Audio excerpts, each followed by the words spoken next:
Welcome to Brutally Honest Talk Radio, where wonders never cease. I am the one and only Elmo, and of course we have Inger. Inger, how you feeling today, and what's going on? Feeling good, feeling good. It is lovely day outside. It's starting to get warm. Summer's getting closer. So we have that going on.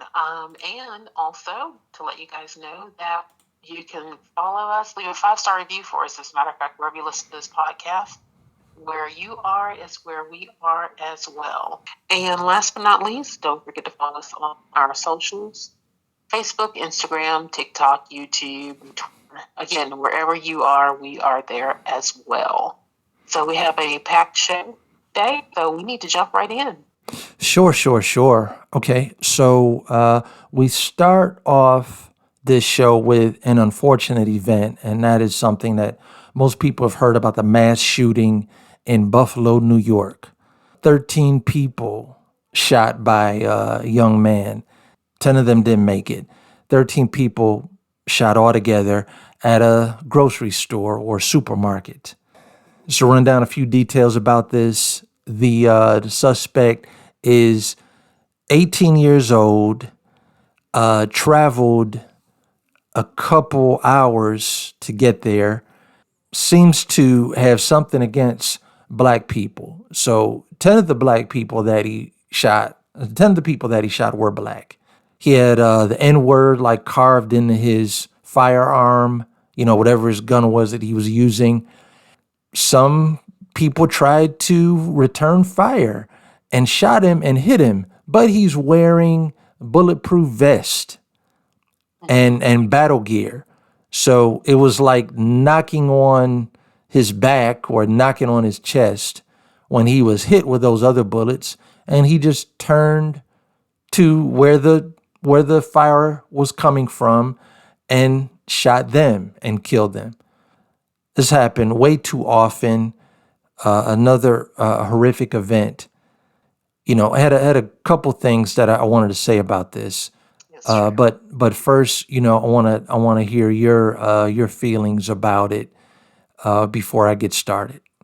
Gotcha. Well, my feelings about it are, initially I did not hear anything about it until I was out of town this weekend and came back into town on actually not Sunday evening, on Saturday evening, late Saturday evening. So didn't listen to the news or anything like that. Just came in, hung out with the friends that traveled with us, and then they went home, and then we were up for a little bit and then went to bed. So we didn't hear anything about it until probably the next day, and I'm assuming it happened on Saturday, like you said. Yeah. I think maybe Saturday afternoon or so. So we didn't know anything about it. And just to kind of give some perspective, we were in a small town in Georgia, very small town, population about 5,000 people in the whole town. Yeah, so it was nice. It was southern. It was traditional Southern hospitality, where you see people and they just start talking to you, and that sort of thing. So that was that was how everything went, and didn't hear about this incident until we got back. So upon hearing it, didn't read any articles or anything. Just when we hit town, or when we first heard about it, as a matter of fact, our pastor said something about the shooting, and we're like, what? We don't have no idea what he's talking about. So he gave a statement about it, and then after the service, kind of looked it up to see what was going on. So that was our first hearing about it on Sunday morning, and they were still trying to sort out the details. But from what I read, the guy surrendered. He was racially motivated and a hate crime. He has a manifesto, all that sort of stuff. So, I hope we, again, stay away from, yes, the victims were either all black or all minorities, one or the other, or both. And, let's not folks start burning down things and that sort of stuff. Let's just see this through. And the thing is, I think the guy turned himself in or whatever, but they captured him. Yes, so let's see this through, and let's not jump to any conclusions, rush into anything. And we don't need BLM out there yelling No. at people and burning down their own neighborhood. We don't need any of that. Hopefully, they'll let the justice system play out and do its thing, just like it did with that incident in, oh goodness, I want to say North Carolina, South Carolina, where the guy Dylan Roof went into a Mm-hmm. church and shot up a lot of people. So let's just let this play out. Right. And I gave all that preamble to hearing the story because, you know, that what he did is an anomaly. America's not like that. I can tell you, America's not like that. In southern Georgia or not in eastern Georgia, it wasn't like that. People were talking to each other. We were having a good time. Didn't care about color. Didn't care about any of that. So, Right. And the people you were talking to were white people and other races. Exactly. I mean, so this is that. Just because it gets the most press does not mean that it is typical. So let's just leave it at that. Right. Right. Yeah. It's a tragedy, but it's not Americans. People, we don't act like that. It's just simply, it's not like that everywhere at all. It just simply is not. So. Right, and it is among other things, and maybe one of the most mild things that I could say about is that it is un-American or anti-American behavior to think that way and to act that way. Absolutely. That's not. It's not on our radar, and I don't. I'm hearing that the person who did this, that he admired, I think it was some other person who went up and shot up into a place, that sort of thing. So this is a case of mental illness. It is. That's all it is, just mental illness. It is. And then the first thing that I would say is when people hear this story, this doesn't mean that black people need to be paranoid now and looking over our shoulder and thinking that someone is starting a race war where we are the target. Right. And I have to say that because some of us feel like this is a call to arms just for this, just because of his intentions. Where when someone goes on a mass shooting or is mentally ill and violent, because most mentally ill people never hurt anyone, but when someone is mentally ill and violent or having that tendency, it doesn't matter what the race of the victims are. Right. And still, if this happened, if every month, if every month someone that is not black went on a killing spree, killing black people and killed 10 or 15 people, that would still dwarf, be very small compared to the number of black people that kill black people. True. And we still have a giant dragon of a problem and a demon that we need to focus on. That's one thing. Another thing is this is more reason for people to arm themselves. This is more reason not to have gun control. So let me give a couple examples. There was a guy in the grocery store who got killed who was a security guard. He was either an off-duty cop or a retired police officer. So he obviously knows how to handle a firearm. And that didn't help him. That didn't save him. You can't depend on the police to save you or to get there in time. As we see from the video footage, the police were for after the fact. Yes. They're doing logistics. They're putting up caution tape. Now it's a crime scene. There has to be an investigation. They're surveying the area and they're going to do paperwork on all the dead people. If something like this happens in a grocery store, you want somebody like me to be in the store with you. You want a law-abiding citizen who is armed, that knows how to use a firearm. That's what you want. I'm saying that because of the people that want gun control, they want to take guns away from people like me. Because people like this idiot who committed this crime, they don't care about the law. And if they stopped manufacturing guns 5 years ago, okay, Smith and Wesson, Beretta, Remington, all these companies stopped making guns, there would still be enough guns circulating around the country that anybody that wanted to get one could get one. Absolutely.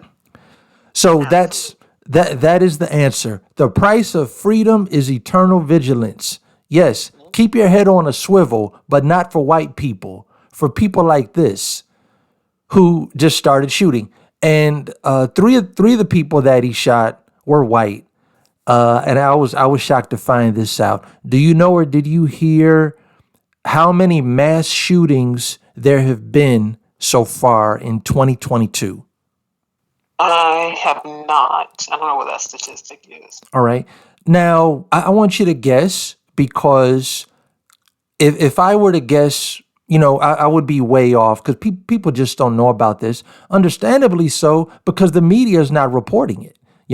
So if you were to guess, Inger, however you would come to that conclusion or that guess, since January 1st in America, how many, and a mass shooting is defined or qualified by 4 or more people getting hit, even if they don't die, but one person went on a shooting spree and they hit at least 4 or more people. Okay. I'm going to go out on a limb because I am using Chicago in this example, because that's just the Wild West, or worse than the Wild West. So I'd say 30.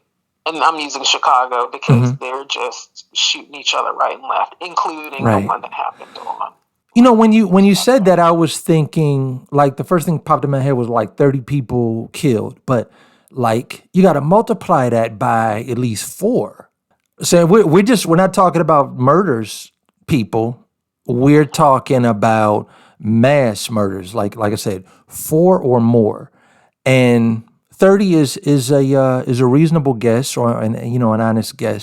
So far this year, there have been 200 mass shootings in America. 200 mass shootings in America this year alone. This year alone. And what's the definition they're using again? 4 or more victims, meaning to be a victim, you get shot, even if you survive, even if you live. Okay. 200. Yeah, 200. And we're only in May. Yeah. Where is that concentrated, though? This is compiled from all 50 states. Okay, but is there any one state that's kind of weighing on that number? I do not know, or haven't seen that yet. Yeah, it's an odd thing. Like, we see like what they may call inner city crime or big city, and then you see stuff happen in places like Colorado, or there are many in California. California has a gang of cities, but this guy traveled. I don't want to speculate too much. It's the people that are in the rural areas that are staying in their basement, and they are talking to folks and comparing notes and getting out. People that live in the big city, either they come in contact with a lot of people of many different races, or they're tribal and they just stick to their own, and there's segregation. Otherwise, a normal person in a normal city or society, they're going to know and be meeting a lot of different people. They're going to know good and bad people of all races.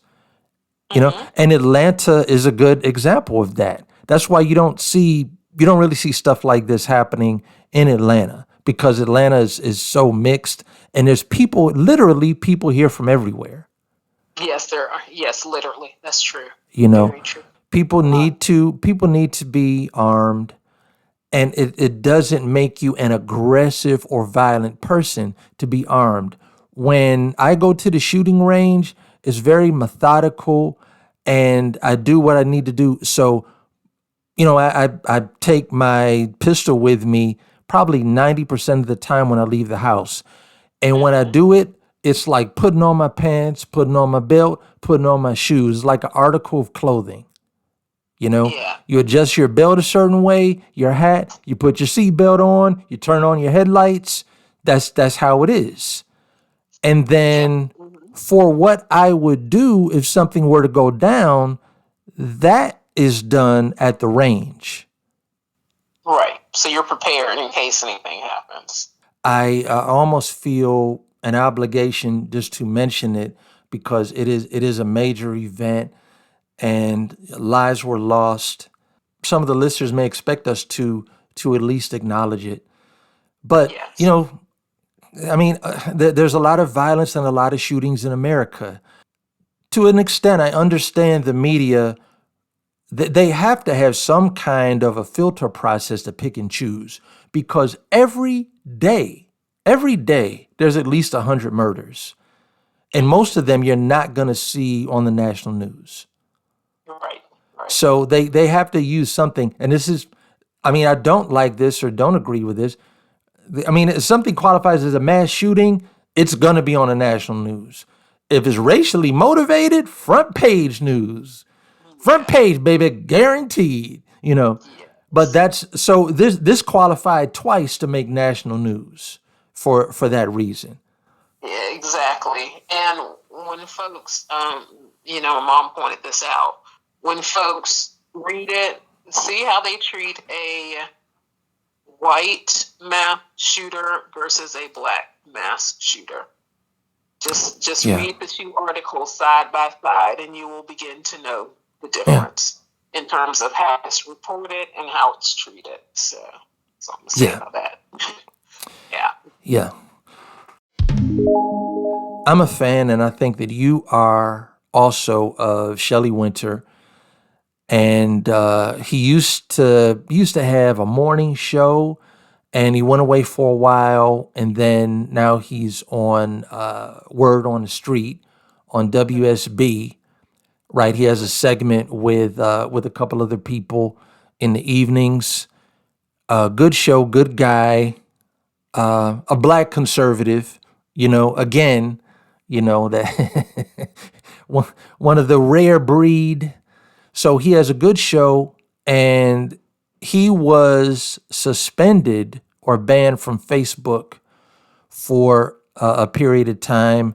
Last week he was able to get back on there. Like he didn't have an account or didn't have access to an account. Couldn't post anything on there. All right. Okay. So Okay. I don't know what he said to get banned, but obviously Zuckerboy thought that he needed to put Shelly in timeout, Okay. at least for a period of time. So Gotcha. this kind of thing, this kind of behavior, it creates Truth Social. It creates Elon Musk wanting to buy Twitter. Uh-huh. When you got as much money as him, you feel like the world is your oyster and you're getting banned from stuff just Right. for making sounds with your mouth or, type in words. But Uh-huh. so one, you can call it the pendulum or whatever you want to call it. But when people have certain kind of behavior, it creates other places of freedom. There's a Mm-hmm. cause and effect to it. So just want to say welcome back, Shelly. We would love to have you on this show. Whether or not you are able to come, we are fans of you, and I'm glad that I'm glad they gave you your tongue back so you can keep talking. Right. Yeah, and again, not supposed to ban anyone from free speech. He's not yelling fire in a theater, Right. and he's not inciting physical violence or speaking racial violence or anything like that. It's just the Facebook didn't like whatever it was he had to say, Yeah. and they wanted to take away his ability to say it. So that's not right. Regardless of which side you're on, you should disagree with being silenced because someone doesn't agree with you. If you don't let an idea out in the arena of ideas, then you can't have a true and honest discussion. So, Yeah. So yeah, glad he is back. And we kind of dealt with that too for a little bit over on Oh YouTube. yeah, YouTube. So yeah, YouTube. Yes. Arbiters of what you can and cannot say. They're the big tech disinformation governance board. That's what I want to call Facebook and YouTube and all these and Twitters. Up until recently, and all those folks. So yeah, that's what I like to call them. Yeah. It's all very confusing now. Disinformation, that information, YouTube, my tube, his tube, their tube. I don't know what it's turning into. And then at the same time, you still need to be careful on Truth Social, because if they hopefully, and I don't think they will, hopefully they're not silencing the liberals on that site. Right, Hopefully right. letting them be heard, because it's no better just because one side does it as opposed to the other. It's Right. bad when both sides do it. So, Yeah. Yeah, and I don't think so. I don't think so. I believe like me as a conservative, I have a confident self-righteous indignation about being on the right or the correct side. You know what I was thinking yesterday? I was thinking about the fact of how the Constitution and everything that it provides for the citizen lines up with the Bible. uh-huh. Mm-hmm.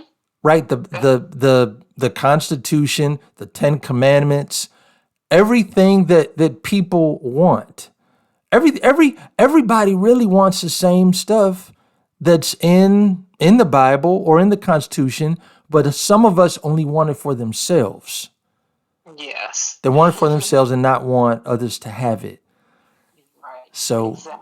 So true. yeah. And then, I see all the time on conservative radio, they're inviting liberals. Please come on here. We want to hear what you have to say. We want to challenge you. We want to debate you. And the liberals aren't showing up. Right. Yeah. That's So true. what are y'all scared of? Right. Right. And I'm not talking about us where because of the numbers of the show or how famous it is, but Sean Hannity, he couldn't get Obama on there for 8 years. Ask yourselves why. Right. I mean, Exactly. he's got one of the biggest shows, though, on news networks. Yet Obama could find time to talk to a lady who sits in a bathtub of Cheerios. I forget her name, and I don't even know if she put out there. But he found time to talk to that lady who had, I don't know if it's green fingernails or something like that. But she was famous for sitting in a tub of Cheerios and doing her podcast. So, yeah. She was a honey of an O. Yeah, right. And then who was the plumber? Bill the plumber or whatever that Obama supposedly met with? Oh, yeah, Joe the plumber, when Yeah. Obama said, you didn't build that. And Joe the plumber, I don't even know where he is, said something to the effect that he got Obama to admit some things about socialism, that sort of thing, and that was Joe the plumber's rise to fame. Mm-hmm. But yeah, I remember that. Yeah. Yeah, you know what I'm saying? You shouldn't have to screen your meetings and your appointments as far as when and how you're going to say what you believe. Yeah, Shelly Wynter, check him out. I know he's in Atlanta, but I also know that WSB is in syndication. So many people should be able to catch his show in different cities. And then if you're on Facebook, you're on Facebook. So you could find him there and follow him and see some of the things that he says there. Absolutely, and it's spelled Shelley, and the last name is Wynter. Okay. Yeah. Right. Not to be confused with a heavyset white woman who was an actress from the 60s. Right. Come back. Yeah. Right. Okay, and then did you hear this thing? This was in the last couple of weeks. There was a big deal about the Rock and Roll Hall of Fame, And there's a long list of artists and bands over past few decades that I guess they were nominated, but they didn't get inducted. They didn't get chosen. Okay. Oh, okay. Among these are Duran Duran, Dolly Parton, and they mention A Tribe Called Quest. Okay. All right. So Duran Duran was a great band. They definitely had rock in their music. Mm-hmm. So Sure. Dolly Parton, country and western singer. So that's really not her music. But So she was just a writer as well. I think she's what now? she's also a writer. Mm-hmm. So other people sang the songs that she wrote. And the one in particular is "I Will Always Love You" by it was sung by Whitney. written by Dolly Parton, sung by Whitney Houston. Yeah. Yeah. So I kind of understand that, and also understand why they wouldn't put a Tribe Called Quest in there. If Yeah. this is really important to some people, let's get a hip hop Hall of Fame, because that's what Tribe Called Quest is.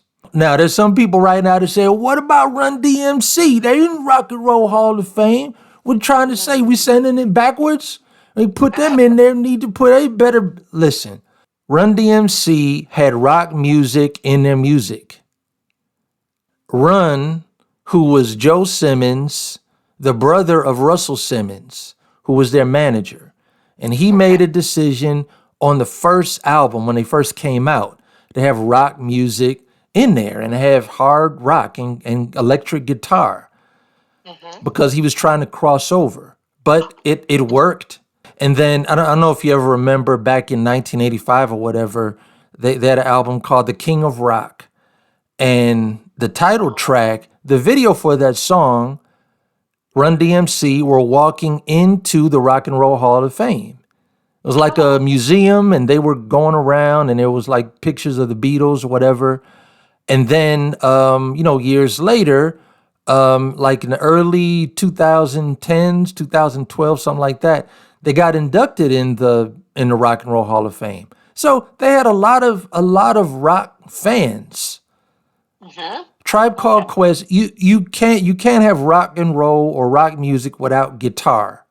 That is an essential ingredient.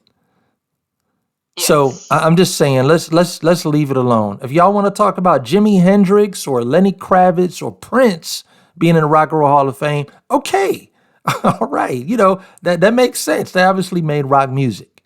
So this is what it should be. Somebody should be working or spurning to get a hip hop or rap Hall of Fame, because that's a category of music.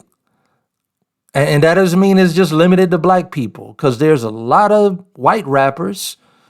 Mm-hmm. What's his name? McDonald and Machine Gun Kelly and Eminem and all of that. So it's about the quality of music.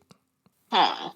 Well, So and I'm going back here, and I'm not a music aficionado by any means, but isn't like Chuck Berry or not Rich Little, Little Richard, aren't they in the Rock and Roll Hall of Fame?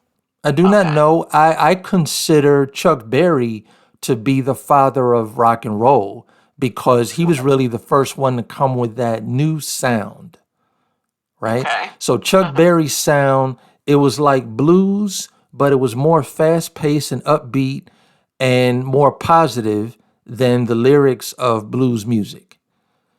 Okay. Okay. Now, Elvis has been called the king of rock and roll, but that's probably because he was the most successful. He sold the most records and sold out the most tickets when he was doing concerts. So in that right, he is the king. But Okay. Barry, he was the first one to really have that sound. I Gotcha. think I think Little Richard was a great artist, and I like his music. Technically, I wouldn't call it rock and roll because he played the piano, and most of his songs didn't have guitar in it. Mentioned, abortion has been hot, has been in the news last few weeks, and so I want to mention something about that. So Okay. the Democrats, because they're the party of the people, they're looking out for you and they want to protect you. So the Democrats are telling you now it's the Republicans who are trying to tell women what they can and can't do with their bodies. Okay? Uh-huh. The Democrats are saying this. Biden, Harris, and the rest of them. And then in the next breath, they'll say, now, I need you to go down to the pharmacy and get this COVID vaccine injected in your bloodstreams. I'm going to Right. tell you what to put in your body. And if you don't do it, my patience is going to wear thin. Yes. My body, my choice goes both ways. Yeah. So I don't want to hear that about the right of what someone has to do, the right of what they are able to do with their body, because y'all didn't feel that way when you wanted to have a vaccine mandate. Right. And I want to remind people, it's not what a woman is doing with her body, because in every abortion, the mother doesn't get aborted. It's the baby that gets aborted. Yes. Yeah. All right. And as much as it may knock her out and take her energy, and she may need to do some healing and recovering in certain parts, there's not a giant clamp that's put on the mother's head that crushes her skull and drags her out of the room. Exactly. Exactly. So I don't want people to be talking about right woman does with the body. Please, but again, they have to lie. They have to call Planned Parenthood something where they're killing babies, or Mm-hmm. partial birth abortion, or post birth abortion, where they're cryogenically freezing body parts and all of this stuff. They can't put the definition of what they're doing in the actual title, because that would reveal them. Yes. All right. And then also, within the last week, I heard a quote from Joe Biden, 2006. Okay. And I've said to the listeners before that I believe that he was a flip-flopping fish in his former life. Here's another example of that. There's a recording of Joe Biden saying that he believes that abortion is wrong, and that Okay. he would like to see some control brought to abortions. There needs to be limits. We need to limit the number of abortions that women are having. Mm-hmm. Now, this is what he said 2006. Now he's saying something totally different. Right. Right. It was politically expedient. That's what's changed. Right. Today. I mean, we see how quickly they flip-flopped on the voter suppression talk. And he said that the State of Union address said that he's a capitalist, and said that that everyone has the right to vote, or everyone that is wanting to vote is able to vote, something like that. It's like, Mm-hmm. how can you trust this guy? Right. Exactly. Exactly. I mean, at this point, if you're like he's the best thing since sliced bread, it's obvious you just hated Trump. That's all it was. Yeah, and Yeah. that bread is stale and lacking yeast, and you got to put it on a respirator and give it CPR, because we don't know what's going on. Yeah, just a Exactly. just a mass of dough walking around in two shoes. He is. He is. It's really a shame.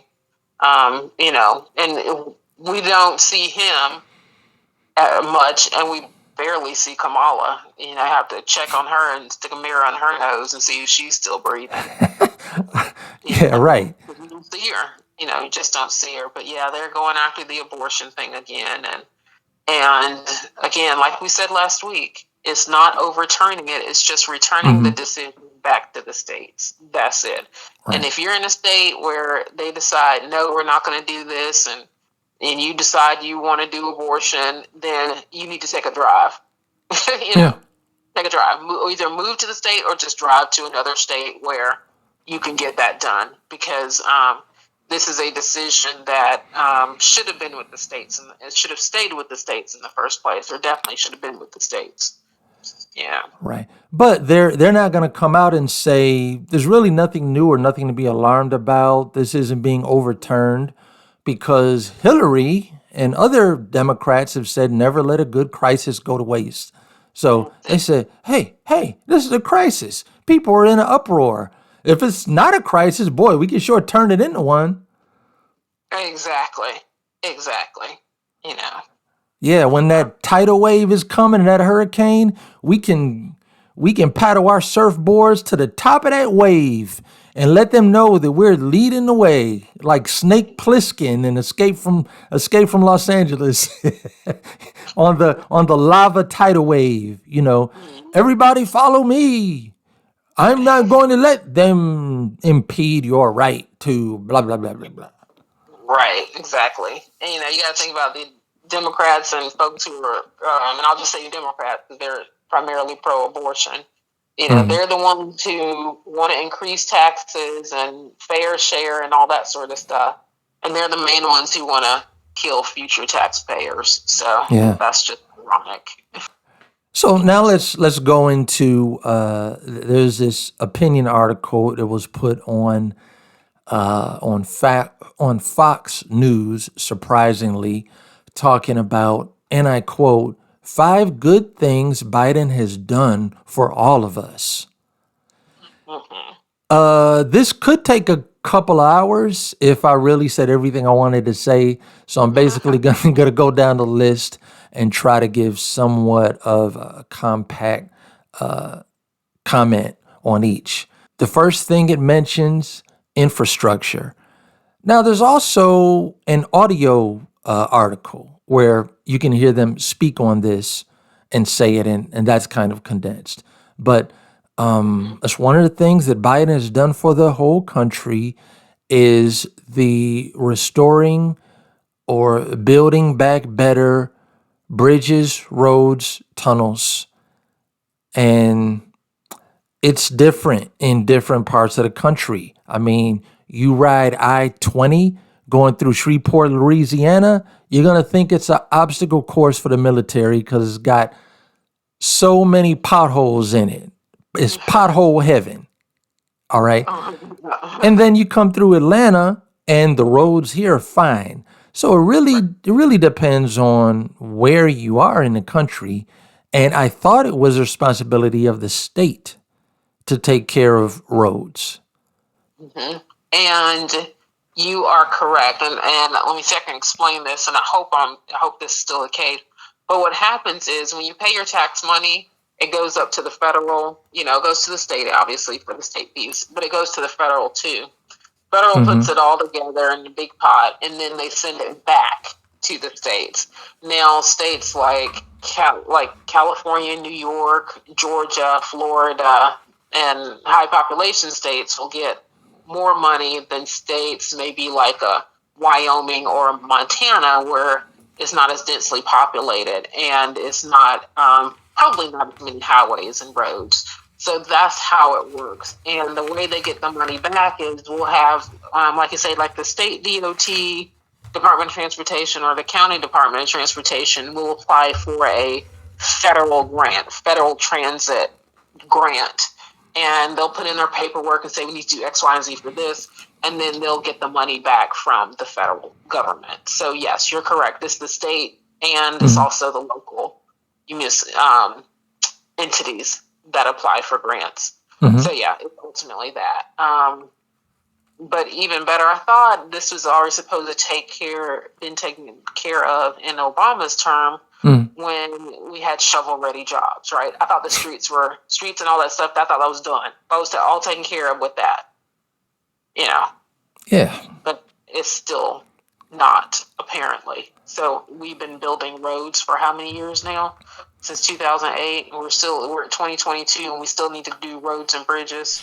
Yeah. All right. Rolling to the next one, we got what they call economic gains.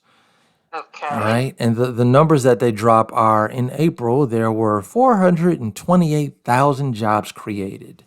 And since Biden has been president, 8.3 million total. Now, I noticed when he said this, he also said, which is more jobs or a higher rate than the end of Trump's term. Okay. Okay. All right. We need to throw Trump in there, or he needed to. We need to mention him and compare him just in case Trump comes back, or to already try to plant a seed to give people a reason to vote for Biden again. But I totally agree, not totally, but I agree with part of that. More jobs than the end of Trump's term, because the last year that Trump was in office, COVID came and attacked us. A microscopic alien invaded the United States, and that affected the economy in a tremendous way. Yes. However, the first 3 years of Trump's term was fire, and nobody can touch that. Yes, that's true. Very true. Nobody can touch that. I'm talking about you. You want to talk about unemployment of the whole country, or of just black people, or of Hispanic people being record lows, or the lowest it's been in 50 years, Right? which the Democrats have never been able to do that. And still, Biden's 47 years in Congress up against Trump's 4 years, with 25% of that time being fighting a viral zombie virus. Yes. He still did better than Biden. So that's the reason for that. All these new jobs, many of them were lost during 2020, and many of them have come back to where they've been. Exactly. We've learned in economics you can have less than 3% unemployment. And that's what it is now, 3 point something. So yeah, so it's not like it was already there with Trump and then Biden improved upon it even more. No, yet Yeah. unemployment went up during that time. And Exactly. they use that. This is how you know they made it political, because outside of the pandemic and things affected by the pandemic, like the economy, outside of that, they did very little. They said very little during the campaign and what they were going to do and what they were going to focus on, which, if there were no pandemic and COVID-19 never happened, that means that they wouldn't have had anything to say. That's it. It's this is all because of COVID.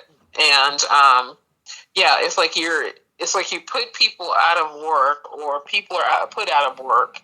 I think it was at some points, was it 20 or no, I think it was a 20% or 15 or something percent unemployment. And like Yeah, you said, COVID rolled away and folks started getting back to work. right, Now we're just getting back to where we already were. It's not like he added jobs. He hasn't done anything. And right. if he had added those jobs, then I don't think inflation would be as high. He wouldn't be hopefully spending as much money as, or printing as much money as they're printing. I mean, so these things it's again, just somebody that hated Trump. That's all this was. And Ingram, I'm glad you mentioned that, because I was thinking about when Trump was in office. Now, if if a president takes credit for something, like in this case, he's saying that he caused there to be hundreds of thousands of new jobs last month and millions of jobs since he's been in office. If you can make that claim, then you can tell the American people what it is you did to create those jobs. Okay? Right. I can tell you what Trump did. Trump did deregulation, not to mention cutting taxes and giving companies incentive to hire people in the United States and to hire more people, giving them, I'm okay with tax breaks for corporations, because that's going to free them up so that they can hire more people, have more employees. But Mm-hmm. there's regulation. Regulation slows things down, including the Yes. economy. It's red tape and procedures Yes. that you have to go through. So deregulating is a great thing. Like I said before, the Food and Drug Administration, we need them. The rest of them are questionable. Yes, exactly. Right. And they're questionable as well because, when you go through these commercials and they now say you might be entitled to some cash if you took this particular prescription drug. Yeah. Well, remember that prescription drug was passed by the FDA. They gave Yeah. this approval. Yeah. So they're something nice as well. Yeah. And what's the next one?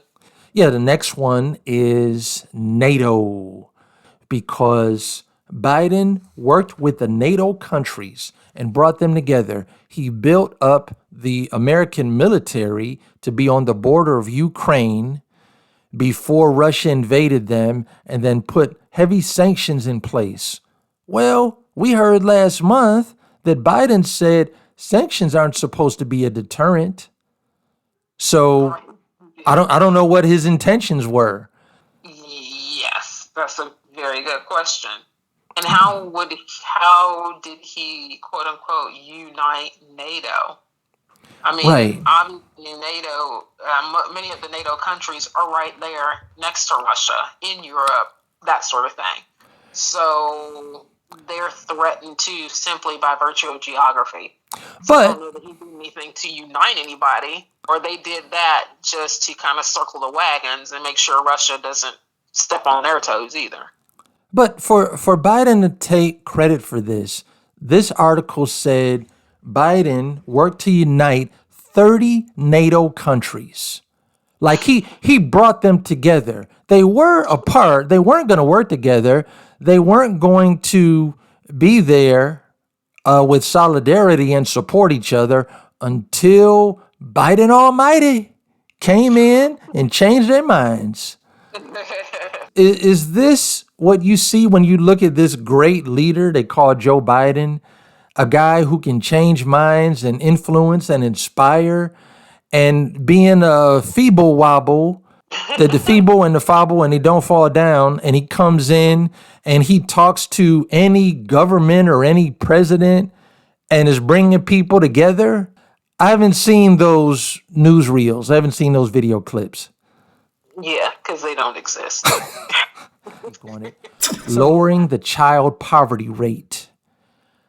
Again, Okay. for your child to no longer be in poverty, which if your child is in poverty, that means you're in poverty. And for that rate to lower, that's not because of any decisions that you've made, anything that you've changed.